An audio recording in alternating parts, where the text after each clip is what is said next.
ለዘላለም ይወደስ።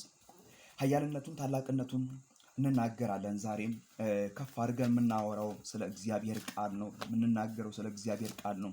እግዚአብሔር ለዘላለም ይባረክ። ሮሜ 9 ላይ እንዲህ የሚል ቃል አለ። ጌታ ለዘላለም ከፍ ይበል። 9:9 ላይ እንዲህ ብዬ ሊየውና ላንብብላችሁ። ይህንን የምንሰብከው የእምነት ቃል ነውና ኢየሱስ ጌታ እንደሆነ በአፍህ ብትመሰክር እግዚአብሔርም ከሙታን እንዳስነሳው በልብህ ብታምን ትድናለህ።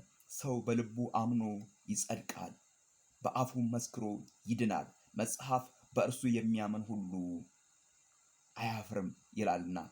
በአይሁዳዊና በግሪካዊ ሰው መካከል ልዩነት የለምና አንዱም ጌታ የሁሉ ጌታ ነው፣ ለሚጠሩት ሁሉ ባለጠጋ ነው፣ የጌታን ስም የሚጠራ ሁሉ ይድናል እያለ ጳውሎስ ለኦሮሚ ሰዎች ይህንን ቃል ይናገራል።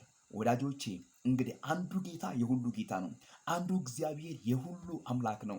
አንዱ ጌታ የሁሉ አዳኝ ነው። አንዱ ጌታ ለሁሉ ደራሽ ነው። አንዱ ጌታ የሁሉን ቋጠሮ መላሽ ነው። አንዱ ጌታ የሁሉን እንቆቅልሽ የሚፈታ ነው። አንዱ ጌታ የሁሉ አዳኝ ነው። አንዱ ጌታ የሁሉ አምላክ ነው። ስለዚህ ኢየሱስ ጌታ እንደሆነ በአፍ ብትመሰክር እግዚአብሔርም ከሙታን እንዳስነሳው በልብ አምነ ለትውልድ ብትናገር አንተ ትድናለህ፣ ቤተሰቦች ይድናሉ። ከዚህ ሌላ ወንጌል የለም በኢየሱስ ክርስቶስ። ይሄንን ነው የሚናገረው ጳውሎስ። ወረድ ሲል 14ኛው ቁጥር ላይ እንዲህ ይላል፣ እንግዲህ ያላመኑት እንዴት አድርገው ይጠሩታል?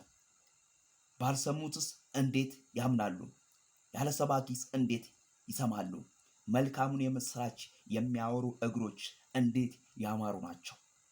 የእግዚአብሔርን ታላቅነት የሚናገሩ እንዴት ያማሩ ናቸው። የእግዚአብሔርን ኃያልነት የሚናገሩ እንዴት ያማሩ ናቸው። ቃሉን የሚሰብኩ እንዴት ያማሩ ናቸው። ኃያልነቱን የሚናገሩ እንዴት ያማሩ ናቸው። በጠዋትና በማታ በየአደባባዩ ኢየሱስ ጌታ ነው የሚሉ እንዴት ያማሩ ናቸው። ስለ እግዚአብሔር ሳይደክሙ የሚናገሩ እንዴት ያማሩ ናቸው። እንዴት የጀገኑ ናቸው። እንዴት በእግዚአብሔር የታሰቡ ናቸው። እንዴት እግዚአብሔር የሚረዳቸው ናቸው እያለ ጳውሎስ ይናገር። ስለዚህ እኔና እናንተ ዛሬ በጠዋት ተነስተን ሁሌ በእግዚአብሔር ፊት ስንናገር በጣም የጀገ በጣም እግዚአብሔር ይረዳን፣ በጣም እግዚአብሔር አቅም የሆነን፣ በጣም የእግዚአብሔር ሞገስ በእኛ ላይ የሆነ፣ በጣም እግዚአብሔር አምላክ ከኛ ጋር የሆነ ሰዎችን። ምክንያቱም በእኛ የምናደርገው አንዳች ነገር የለም።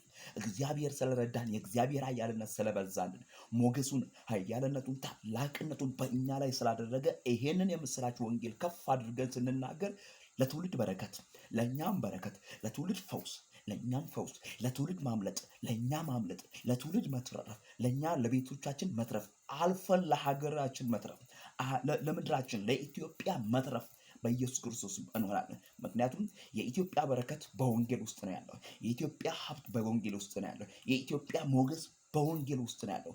ወንጌል ኢየሱስ ነው። ወንጌል ስለ ልጁ ስለ ኢየሱስ ክርስቶስ ነው። ሰው በአፉ ቢመሰክር ወይም በልቡ ቢያምን ይድናል። ሌላ ተራራ መውጣት ሸለቆ መውረድ አያስፈልግም። እውነቱ ይሄ ነው። ጌታ ለዘላለም ይባረክ። ጌታ ለዘላለም ይባረክ።